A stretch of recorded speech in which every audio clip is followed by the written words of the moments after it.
नमस्कार, आप देख रहे हैं न्यूज फॉर नेशन और मैं हूं शुभी आपके साथ। बिहार में विधानसभा चुनाव की गहमा गहमी के बीच लोजपा चीफ चिराग ने सीटों के पेच को फंसा दिया है, जिसको लेकर आज बीजेपी के राष्ट्रीय अध्यक्ष जेपी नड्डा और साथ ही नीतीश कुमार मुलाकात करेंगे और सीटों के फॉर्मूले पर बातचीत होगी, जिसको लेकर अब ये बताया जा रहा है कि जब से चिराग पासवान ने ये ऐलान किया है कि वो 143 सीटों पर चुनाव लड़ेंगे, ऐसे में एनडीए का जो सीटों का बंटवारे का फॉर्मूला है उसमें कहीं ना कहीं बहुत सारी दिक्कतों का सामना करना पड़ सकता है। और आज की जो ये मुलाकात होगी जेपी नड्डा और नीतीश कुमार की, वो बहुत ज़्यादा अहम मानी जा रही है, क्योंकि लोजपा ने एनडीए से नाराज़गी जताई है और मांझी ने जब से एंट्री की है तब से ये जो सीटों के फॉर्मूले की बातचीत है वो कहीं ना कहीं फंसी हुई है। और ऐसे में आज जब जेपी नड्डा और नीतीश कुमार मुलाकात करेंगे तो एनडीए के सीट फॉर्मूले को लेकर बहुत सारी बातचीत हो सकती है और कई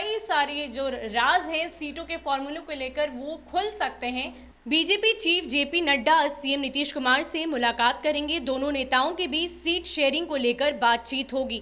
एनडीए के सहयोगी लोजपा के तेवर सीएम नीतीश कुमार को लेकर काफी तल्ख है। लोजपा चीफ चिराग पासवान ने इसको अब साफ भी कर दिया है कि वो नीतीश की अगुवाई में चुनावी मैदान में उतरने के लिए तैयार नहीं है। वहीं महागठबंधन से निकले मांझी अब नीतीश के सिपाही बन गए हैं। ऐसे में एनडीए में सीट शेयरिंग को लेकर थोड़ा पेच फंस सकता है।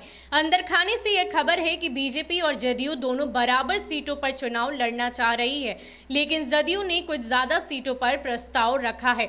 आज की मीटिंग में इन मुद्दों पर दोनों नेताओं के बीच बातचीत होगी, लेकिन राजनीतिक जानकार बताते हैं कि सीट शेयरिंग के साथ ही लोजपा चीफ चिराग पासवान के रुख को भी लेकर चर्चा होगी। लोजपा के नेताओं ने संसदीय दल की बैठक में यह मांग कर दी है कि जदयू कैंडिडेट के खिलाफ भी उम्मीदवार उतारा जाए। वहीं लोजपा ने यह भी कहा कि वो 143 सीटों पर चुनाव की तैयारी कर रहा है।